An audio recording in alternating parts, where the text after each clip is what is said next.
नमस्ते दोस्तों, स्वागत है आपका हमारे चैनल थ्रिलर मंडे पर, जहां हर हफ्ते हम आपके लिए लाते हैं ऐसी कहानियां जो आपके दिल की धड़कनें तेज कर देंगी और रात को सोने से पहले आपको 2 बार सोचने पर मजबूर कर देंगी। आज हम लेकर आए हैं एक ऐसी कहानी जो बीजिंग, चीन की सड़कों से शुरू हुई और एक डरावनी कहानी बन गई। यह है रूट नंबर 375 की कहानी, जिसे लोग मध्य रात्रि बस या फ्रैग्रेंट हिल्स की आखिरी बस भी कहते हैं। यह कहानी डर, रहस्य और भूत प्रेत से भरी है। तो लाइट्स धीमी कर लीजिए, अपनी सीट पकड़ लीजिए और तैयार हो जाइए एक ऐसी सैर के लिए जो आपको कभी नहीं भूलेगी। चलिए कहानी शुरू करते हैं। रात के 11 बज रहे थे। बीजिंग की सड़कें बिल्कुल खाली थीं। ठंडी हवा पेड़ों के पत्तों को हल्का हल्का हिला रही थी। स्ट्रीट लाइट्स की मध्यम रोशनी सड़कों पर बिखरी हुई थी। दूर कहीं एक कुत्ता भौंक रहा था और उसकी आवाज रात के सन्नाटे में गूंज रही थी। Yuan Ming yuan bus terminus पर एक पुरानी बस खड़ी थी। उसका नंबर था 375। यह थी रूट नंबर 375 की बस, जो हर रात अपने आखिरी सफर पर निकलती थी, शियांगशान यानी फ्रैग्रेंट हिल्स की ओर। बस का ड्राइवर था ली चेन, 42 साल का एक मेहनती इंसान। ली ने इस रास्ते पर 15 साल से बस चलाई थी।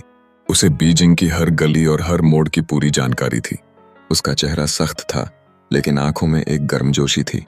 वो अपने 2 बच्चों और पत्नी के लिए दिन रात मेहनत करता था। उस रात वो थोड़ा थका हुआ था। उसने दिन में 2 शिफ्ट की थीं और उसकी आंखें नींद से भारी थीं। फिर भी उसने अपनी थकान को चेहरे पर नहीं आने दिया। उसने बस का इंजन स्टार्ट किया और पुरानी बस खड़खड़ाते हुए जाग उठी। ली के साथ था कंडक्टर वांग यू, 30 साल का एक हंसमुख और जिंदा दिल लड़का। वांग को यात्रियों से मजाक करना बहुत पसंद था। उसकी जेब में हमेशा कुछ टॉफियां रहती थीं जो वो बच्चों को देता था। उस रात वो अपनी गर्लफ्रेंड से फोन पर बात करके आया था और उसका मूड बहुत अच्छा था।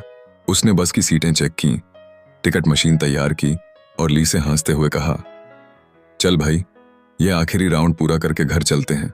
आज माँ ने मेरे लिए चिकन सूप बनाया है। बस में उस वक्त सिर्फ 2 सवारियां थीं। खिड़की के पास बैठी थीं झाओ मेई, 72 साल की एक बुजुर्ग महिला। झाओ मेई के बाल सफेद थे और चेहरे पर उम्र की गहरी लकीरें थीं। वो अपने गांव से बीजिंग अपनी बेटी से मिलने आई थीं। अब वो अपने घर लौट रही थीं। उनके पास एक छोटा सा कपड़े का बैग था, जिसमें कुछ कपड़े और उनकी बेटी की दी हुई मिठाइयां थीं। वो खिड़की से बाहर देख रही थीं और उनके चेहरे पर एक हल्की सी उदासी थी। शायद वो अपने पुराने दिनों को याद कर रही थीं, जब उनका गांव हंसी खुशी से भरा रहता था। पीछे की सीट पर बैठा था झांग वेई, 24 साल का एक कॉलेज स्टूडेंट। झांग अपनी क्लास के बाद लाइब्रेरी में रुका था, जहां उसने अपने प्रोजेक्ट पर काम किया था। अब वो देर रात अपने हॉस्टल लौट रहा था। उसके पास एक बैकपैक था, जिसमें उसकी किताबें, लैपटॉप और एक पानी की बोतल थी।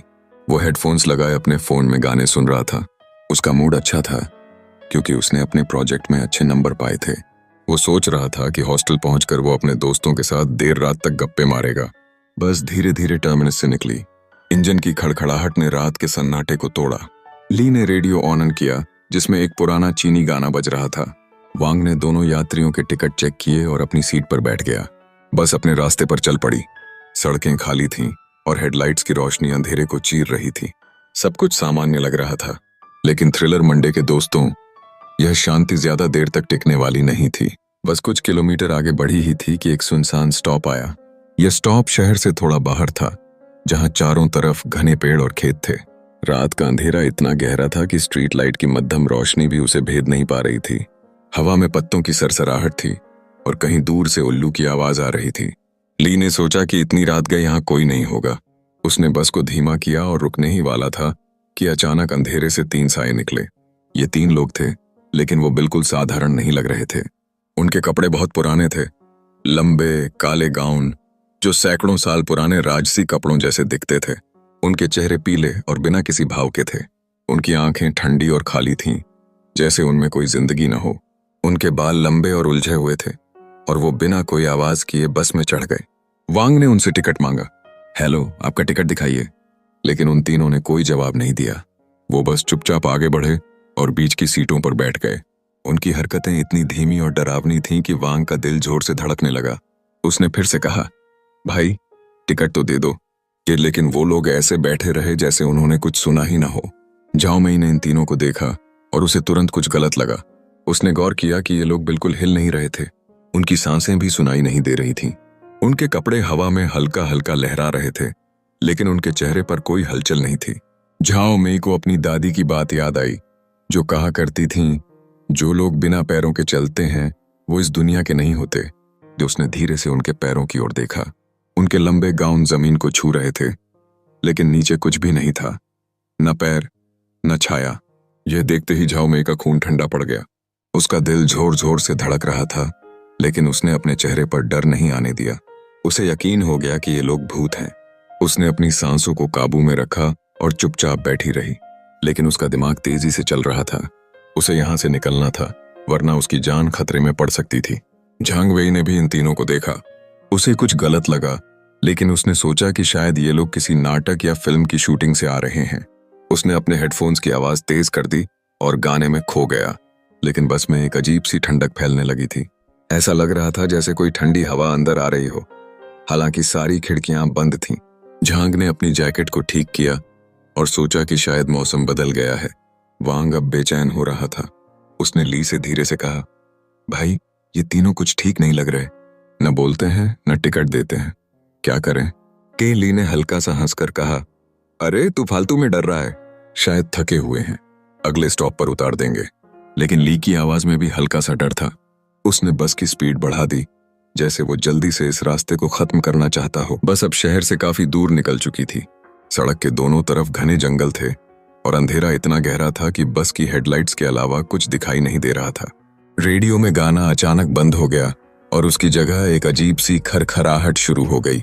ली ने रेडियो बंद कर दिया, लेकिन खरखराहट की आवाज उसके दिमाग में गूंज रही थी। उसने अपने माथे पर पसीना महसूस किया, हालांकि रात ठंडी थी।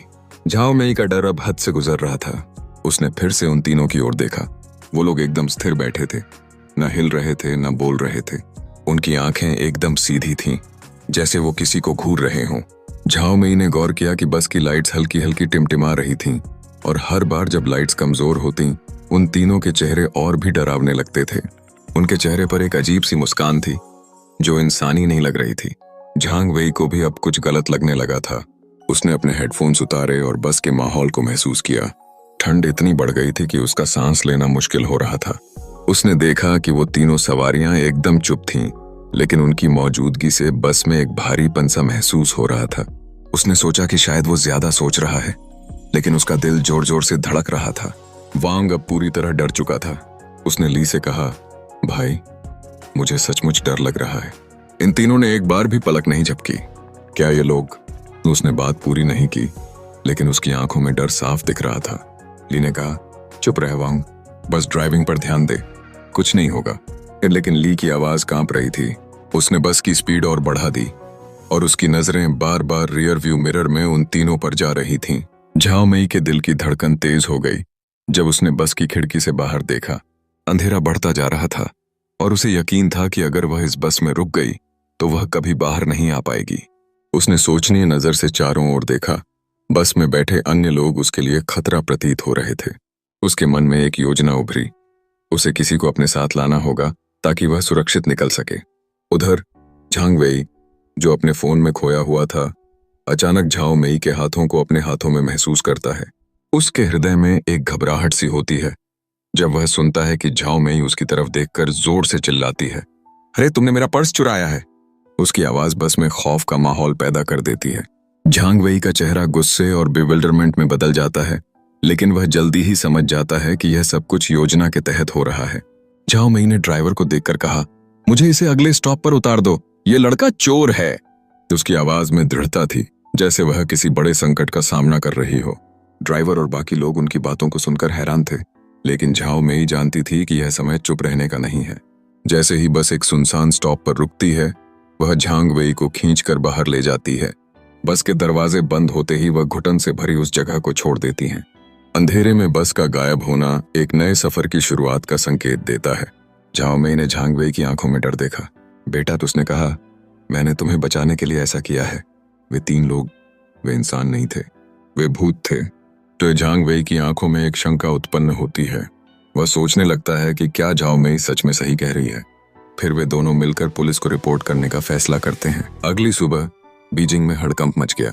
खबर फैली कि रूट नंबर 375 की बस गायब हो गई थी। वो अपने आखिरी स्टॉप शियांगशान तक कभी नहीं पहुंची। पुलिस ने तलाश शुरू की। आसपास के सभी रास्तों को चेक किया गया, लेकिन बस का कोई सुराग नहीं मिला। ली चैन, वांग यू और उन 3 रहस्यमयी सवारियों का कुछ पता नहीं था। लोग तरह तरह की बातें करने लगे।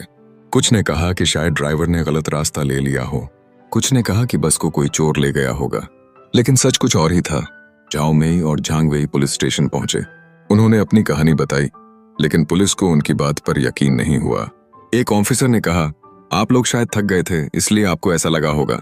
हम बस को ढूंढ रहे हैं, आप चिंता न करें। वहां लेकिन झाओ मेई और झांग वेई को यकीन था कि उन्होंने जो देखा वो कोई भ्रम नहीं था। 2 दिन तक पुलिस को कोई सुराग नहीं मिला। बीजिंग के लोग डरने लगे। शहर में अफवाहें फैलने लगीं कि शायद उस बस में कोई भूत प्रेत था। कुछ बुजुर्गों ने कहा कि वो रास्ता शापित है और वहां पहले भी कई लोग गायब हो चुके हैं, लेकिन कोई नहीं जानता था कि सच क्या है। 16 नवंबर की सुबह एक चौंकाने वाली खबर आई। पुलिस को एक जलाशय में रूट नंबर 375 की बस मिली। यह जलाशय शहर से कई किलोमीटर दूर एक सुनसान इलाके में था, जहां कोई सड़क भी नहीं थी। जब पुलिस ने बस को बाहर निकाला तो अंदर का नजारा देखकर हर कोई सन्न रह गया। बस के अंदर ड्राइवर ली चेन और कंडक्टर वांग यू के शव थे। उनके साथ वो 3 रहस्यमयी सवारियां भी थीं। लेकिन सबसे डरावनी बात यह थी कि उनके शव इतने सड़ चुके थे जितना 2 दिनों में मुमकिन नहीं था। उनके चेहरे पहचान से बाहर हो गए थे और ऐसा लग रहा था जैसे वो हफ्तों से मरे हुए हों। पुलिस वाले भी हैरान थे। एक ऑफिसर ने कहा, यह कैसे हो सकता है? ये लोग तो 2 दिन पहले तक जिंदा थे। जांच आगे बढ़ी तो और भी डरावनी चीजें सामने आईं। बस के ईंधन टैंक को चेक किया गया, लेकिन उसमें पेट्रोल नहीं था। उसकी जगह खून भरा हुआ था। यह खून गाढ़ा और काला था और उसकी बदबू से पुलिस वालों का दम घुटने लगा। यह खून कहां से आया, किसका था, यह कोई नहीं जानता था। इसके अलावा आसपास के सुरक्षा कैमरों में बस के उस जलाशय में जाने का कोई सबूत नहीं मिला। सड़क पर कोई टायर के निशान नहीं थे। ऐसा लग रहा था जैसे बस अपने आप वहां पहुंच गई हो। पुलिस ने हर संभव कोशिश की, लेकिन इस रहस्य को सुलझा नहीं पाई। इस घटना के बाद रूट नंबर 375 की कहानी बीजिंग में आग की तरह फैल गई।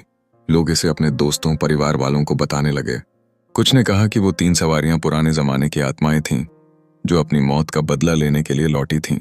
कुछ ने कहा कि वो जलाशय शापित था और जो भी वहां जाता था वो कभी वापस नहीं आता था। कुछ साल बाद बीजिंग की एक अखबार ने लिखा कि यह कहानी सिर्फ एक अफवाह थी। कोई ठोस सबूत नहीं था कि ऐसा कुछ हुआ था, लेकिन लोग उनकी बात मानने को तैयार नहीं थे। यह कहानी इतनी मशहूर हो गई कि लोग आज भी इसे सच मानते हैं। यह कहानी इंटरनेट पर, किताबों में और यहाँ तक कि कुछ टीवी शोज में भी दिखाई गई। थ्रिलर मंडे के दोस्तों, अब आप बताइए, क्या यह कहानी सच थी या सिर्फ एक डरावनी अफवाह? क्या सचमुच उस बस में भूत थे या यह सब बस लोगों की सोच थी? क्या वो खून से भरा टैंक किसी अनजानी ताकत का सबूत था या सिर्फ एक गलत फहमी? नीचे कमेंट में अपनी राय जरूर बताएं। अगर आपको यह कहानी पसंद आई तो लाइक करें, अपने दोस्तों के साथ शेयर करें और थ्रिलर मंडे को सब्सक्राइब करना ना भूलें। हर हफ्ते हम आपके लिए लाते हैं ऐसी ही डरावनी और रहस्यमयी कहानियां। अगली बार फिर मिलेंगे एक नई कहानी के साथ। तब तक के लिए सुरक्षित रहें और रात को अकेले बस में सफर करने से थोड़ा सावधान रहें। नमस्ते।